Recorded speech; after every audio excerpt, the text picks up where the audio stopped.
بسم اللہ الرحمن الرحیم۔ امام مستغفری نے کتاب دلائل النبوہ میں بیان کیا ہے کہ ایک سکہ نے بیان کیا کہ ہم 3 آدمی یمن کو جاتے تھے اور ہمارے ساتھ ایک شخص کوفہ کا تھا۔ وہ حضرت ابوبکر صدیق رضی اللہ عنہ و حضرت عمر فاروق رضی اللہ عنہ کو برا بھلا کہا کرتا تھا۔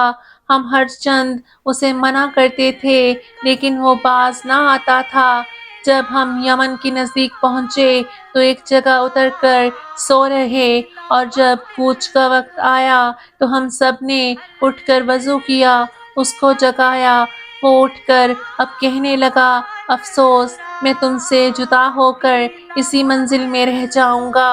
ابھی میں نے حضرت محمد صلی اللہ علیہ وآلہ وسلم کو خواب میں دیکھا کہ آپ صلی اللہ علیہ وآلہ وسلم میرے سر پر کھڑے فرماتے ہیں کہ اے فاسق، تو اس منزل میں مسخ ہو جائے گا۔ ہم نے کہا، وضو کر اور رب تعالیٰ کی بارگاہ میں سجدہ کر، تیرا یہ ڈر اور خواب حضرات شیخین کو برا بھلا کہنے کی وجہ سے ہے۔ اس شخص نے اپنے پاؤں سمیٹے۔ ہم نے دیکھا کہ انگلیوں سے اس کا مسخ ہونا شروع ہوا اور دونوں پاؤں اس کے بندر کے سے ہو گئے، پھر گھٹنوں تک، پھر کمر تک، پھر سینہ تک، پھر منہ تک مسخ پہنچا اور وہ بالکل بندر بن گیا۔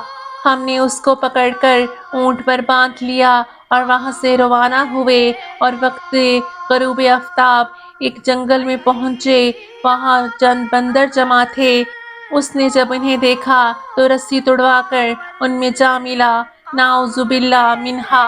اللہ پاک ہم تمام مسلمانوں کے ساتھ رحم کا معاملہ فرمائے، آمین۔